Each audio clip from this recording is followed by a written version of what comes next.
আচ্ছা, আমরা তো এই আজকে ইলিগাল অ্যাক্টিভিটিস ব্যাপারে গত সন্ধ্যাবেলা আমরা খবর পেয়েছি মিডিয়ার মাধ্যমে। তারপর যেহেতু বিএলও সাহেব উনি ক্রিসমাসের ছুটিতে আছেন, উনি ওনার ফেস্টিভ্যাল আছে, তাই জন্য আমরা আজকে এই ফিল্ড ভিজিট করলাম।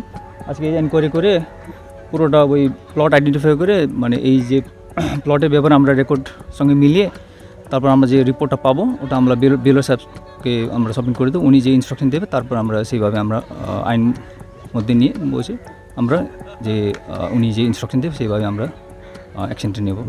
এই যে রিভার ম্যাটেরিয়ালগুলো আনা হয়েছে, এরা কোনো আপনার রয়্যালটি ছিল না? না, কোনো রয়্যালটি কাটা ছিল না এদের। আমাদের অফিস থেকে কোনো পারমিশন ছিল না এর যে মাটি কাটা প্লাস এই বালিগুলো ওঠানো। এই ব্যাপারে কি আপনারা উদ্যোগ নেবেন?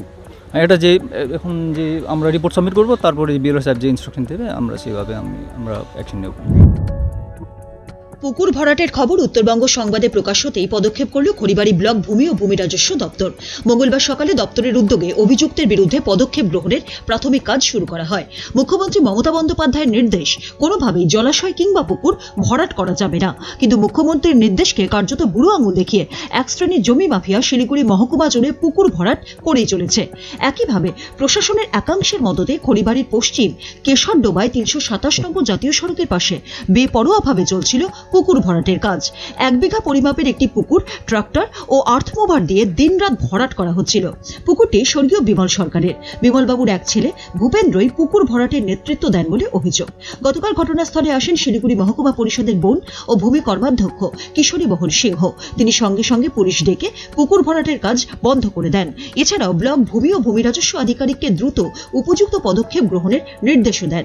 সোমবার খবর প্রকাশ হওয়ার পর মঙ্গলবার ভূমি ও ভূমি রাজস্ব দপ্তরের কর্মী ও আধিকারিকেরা ঘটনাস্থলে এসে পুকুরটি জরিপ করেন। নদী থেকে বিনা রয়্যালটিতে কতটা বালি পাথর তোলা হয়েছে তার হিসেবও করেন তারা। এদিন অফিসে জমির মালিকানা ও জমির চরিত্র নির্ণয় করা হয়। খড়িবাড়ি ব্লক ভূমি ও ভূমি রাজস্ব আধিকারিক রিপোর্ট জমা দেওয়ার পর আইন অনুযায়ী প্রয়োজনীয় পদক্ষেপ করবেন বলে জানান তদন্তকারী রেভিনিউ অফিসার তাসি ভুটিয়া। খড়িবাড়ি থেকে কার্তিক দাসের রিপোর্ট, উত্তরবঙ্গ সংবাদ।